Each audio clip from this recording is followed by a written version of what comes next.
कभी सोचा है अगर शहर की एसपी मैडम ही अपने ही विभाग में असहज हो जाए? जिस पद पर बैठकर वो अपराधियों से लड़ती हैं, उसी जगह वही माहौल उन्हें अंदर से तोड़ दे, तो फिर आम औरत की हालत कैसी होगी? आज की कहानी सिर्फ एक जांच की नहीं, ये उस डर की कहानी है जहां महिला अधिकारी को सिविल ड्रेस में जांच करने जाना पड़ा और वहां उसके साथ हुआ कुछ ऐसा जिसे सुनकर आपका खून खौल जाएगा। लेकिन यह भी तय है कि इस कहानी का हर पल आपको सीट से बांध कर रखेगा। शहर की शाम थी, बाजार बंद होने लगे थे और उसी भीड़ में एक महिला साधारण सलवार सूट पहने, दुपट्टा सिर पर रखे धीरे धीरे चल रही थी। लोगों को लगा शायद कोई आम औरत है, शिकायत लेकर कहीं जा रही होगी, पर हकीकत ये थी वो महिला दरअसल एसपी मैडम थी।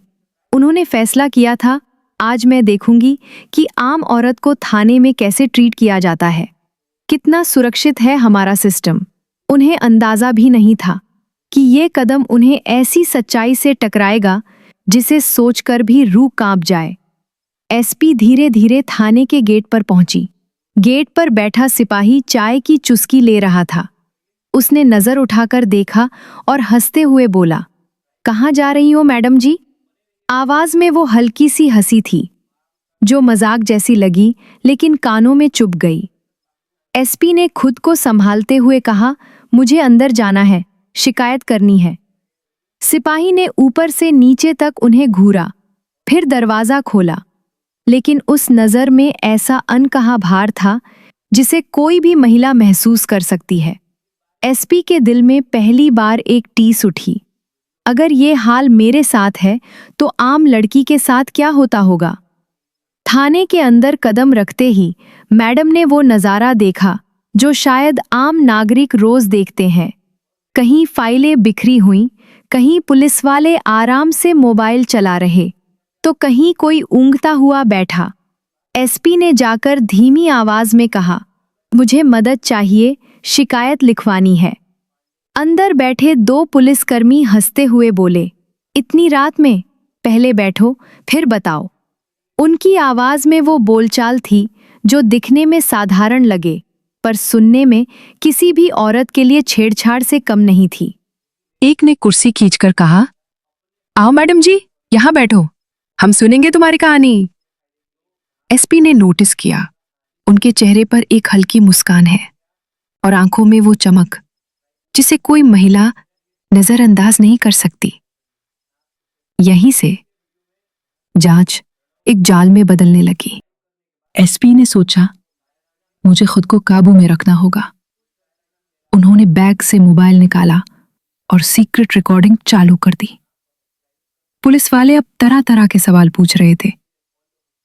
शिकायत किसके खिलाफ है? कैसी परेशानी है? तुम्हें डर किससे लगता है?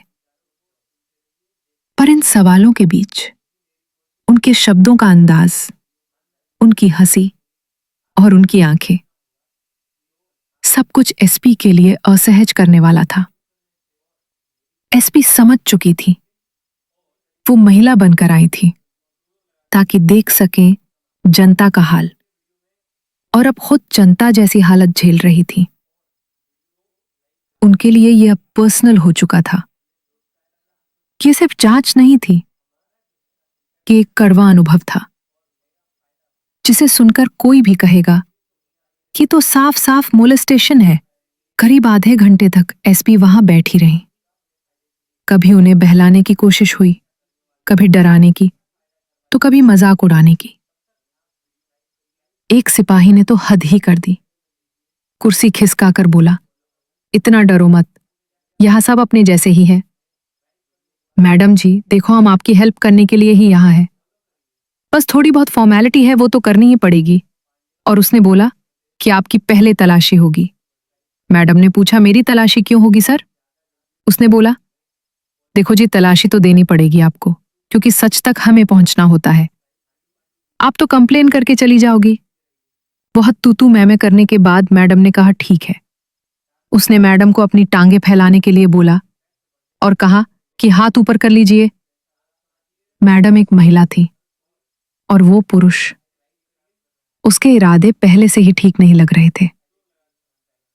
उसे तलाशी लेना हाथ से शुरू किया और फिर नीचे की ओर तलाशी लेते समय हालात का फायदा उठाने लगा। उसने आवश्यकता की हदें पार कर दी।